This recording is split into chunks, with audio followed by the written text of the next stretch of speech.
Ongeacht wie je bent, ongeacht hoe je eruit ziet, ongeacht je religie, ongeacht je huidskleur.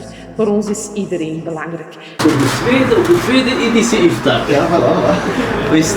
Goed, iets meer voor jou, is mijn schoonpa. Dus dat is echt waar. Dankjewel, dat is heel vriendelijk bedankt. Dankjewel. السلام عليكم، كي راكم دايرين؟ لاباس بخير؟ اليوم غادي تتابعوا معنا واحد الحفل ديال الافطار رمضاني في مركز الرحمة اللي تشرفت بالحضور فيه. قبل ما نواصل معكم في الهضرة نتمنى يكون الفيديو يعجبكم. هنايا في هاد القاعة هذه هنايا ان شاء الله، هنايا فين غادي نستقبلوا الضيوف الكرام، منهم البلجيكيين اللي هما الجورة ديال المسجد، وكذلك المسؤولين ديال المدينة. وكيما راكم تشوفوا التمار، الغرفيات ديال الحريرة اللي المساند الرسمي لرمضان، خصوصا يعني الأسر المغربية اللي يجي في الحريرة. كذلك الزلابية غادي من بعد يحطوها. اللي بغيت نقول هو أنه رئيس مركز الرحمة ميمون الحمودي كانت عنده كلمة كذلك في هذه الأمسية هذه، إضافة إلى 4 ديال التدخلات. للأسف الشديد وقع عطب تقني، ما الكلمة ديالو ما استطعناش نسجلوها. على داك الشيء نعتذر منه على هذا الخطأ اللي كان غير مقصود، ونتمنى يكون فيها خير. الحمد لله باقي على الذكريات هنا في هذا الفيديو هذا.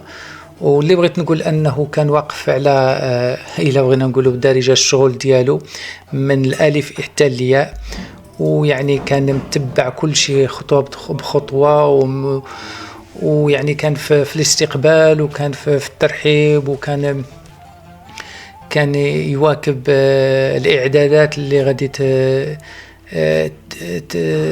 تواكب الحفلة وحفلة الإفطار. وكان مركز على التوقيت، لأنه كان التوقيت ديال الإفطار في وقت محدد. إذا أنه كان أي تأخير كان غادي يخسر الأجندة ويخسر البروغرامة.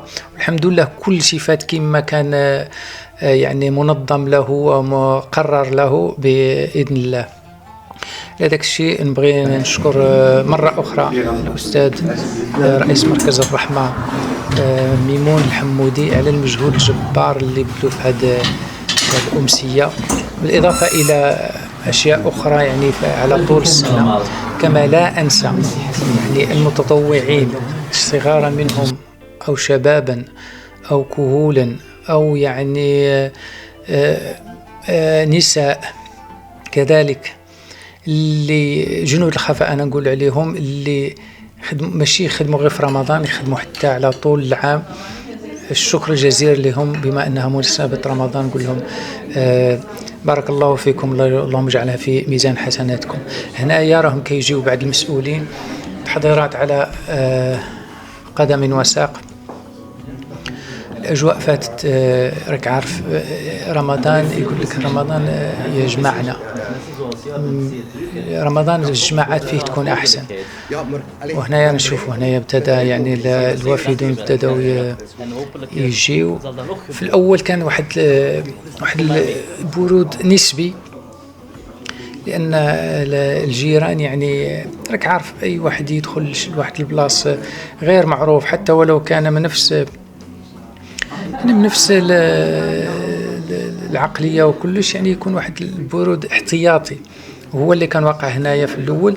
لكن من بعد الجليد اللي كان تما انكسر، والدعوة يعني أحمد، وابتدى يعني النقاش، وابتدى الحوار، وابتدى التلاقح ديال الثقافات بين الثقافة البلجيكية والثقافة المغربية أو الأجنبية، الجالية بشكل عام، لأنهم ما كانوش هنا غير المغاربة، كانوا جنسيات أخرى من الجالية، يعني من جنسيات أخرى يعني. وجاو تقريبا كل شيء شخصيات. هذا اللقاء المفروض منه هو كسر كسر سوء التفاهم اللي بين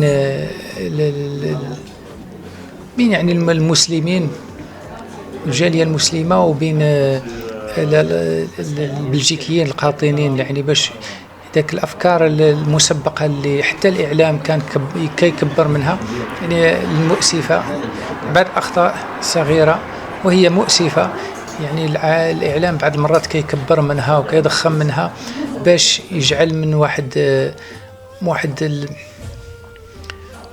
الكوميونيتي وحش للأسف الشديد. وهذا يعني غير تعميم، غير بعض كيقولوا له. هنايا جينا من الجهة ديال المسجد في الطابق العلوي، هنايا داروا السفرة، يعني داروا على الطريقة الجهة اللي كانوا فيها الضيوف البلجيكيين، داروا يعني داك الشيء لأنهم هما ما موالفينش بالأرض، والجهة ديالنا داروا السفرة.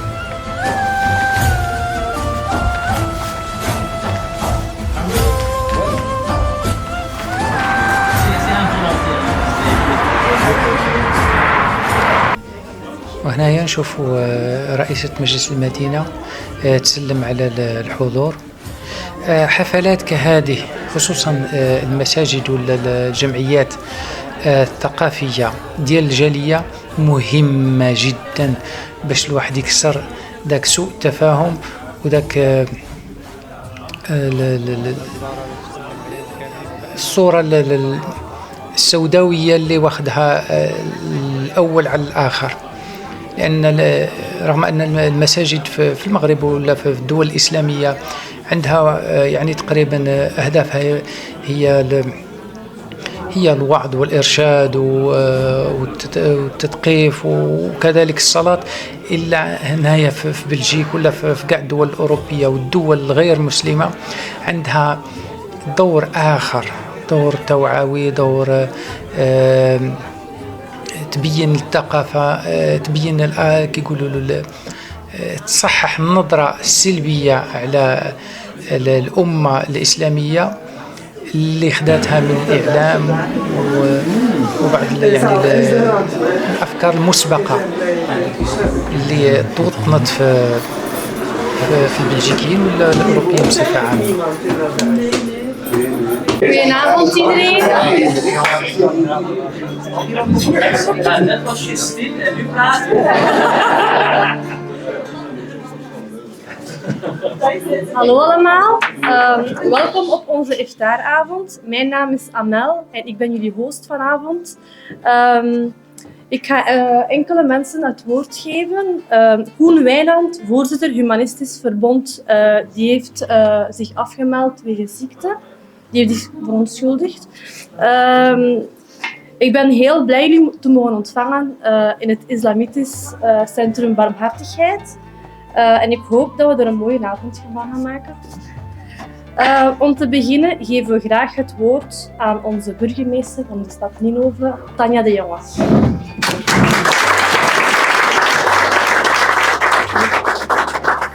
Dank u wel. Ik ben heel aangenaam verrast. Ik mag als eerste het woord nemen en ik wil toch wel heel hartelijk danken dat wij uitgenodigd zijn op dit mooi moment van verbinding. Verbinding omdat we toch wel heel wat mensen rond de tafel brengen die vandaag samen de iftar kunnen vieren.